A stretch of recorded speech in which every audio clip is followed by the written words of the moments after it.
So hello, Miss Angelica Jones. So Board member Angelica Jones, Miss Flawless, and of course, nandito po ako, of course, sa concert ni Titi Melda Puppet, the director of the PCS.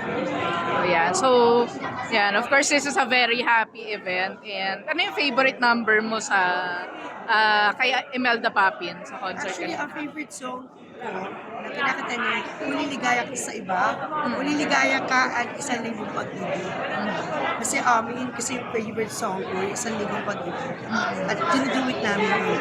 At last duet namin sa yung PCSO, charity Imba, relief operation in third district Laguna. So yun po yung kinanta namin isang libong pag-ibig. So medyo malungkot naman ang question. Of course, kakapanaw lang ni Miss Gloria Romero kanina. Ano po ang reaction ninyo? Of course, nakakalungkot dahil isa po si Tita Gloria, isa sa pinakamagandang mukha at pinakamahusay na artista sa larangan ng showbiz. Nakikiramay po ako sa kanyang pamilya. Sana po ay maging matatag po ang kanyang pamilya po. Speaking of veterans, let's talk about another veteran. Ano po yung naisip ninyo kapag narinig nyo ang pangalang Nora Honor? Nora Honor, pag narinig natin pangalan niya, syempre, yung kanyang trademark na sinasabing himala, walang himala.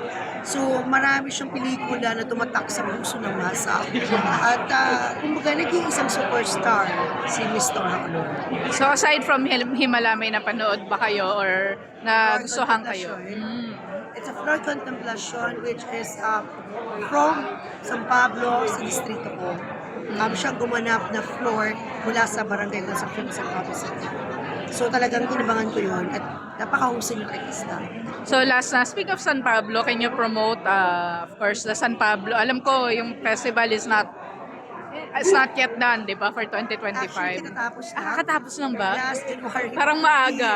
January 15th, a float parade festival, and very successful, ang daming tao. At alam niyo naman na tourism ng San Pablo isa sa dinadayo sa Laguna, yung especially the tilapia, ukupay, espasol,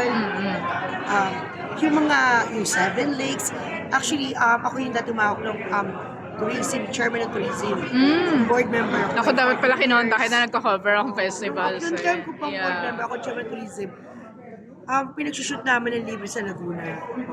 Kaya sabi ko, babalik ulit akong board member ngayon sa Laguna para tutukan ulit natin ng tourism.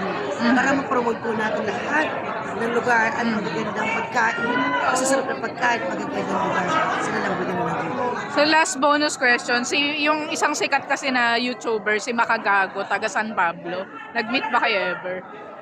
Makagago, nag-real talk. Okay. But taga San Pablo siya, ewan ko meron pa siyang house doon now eh.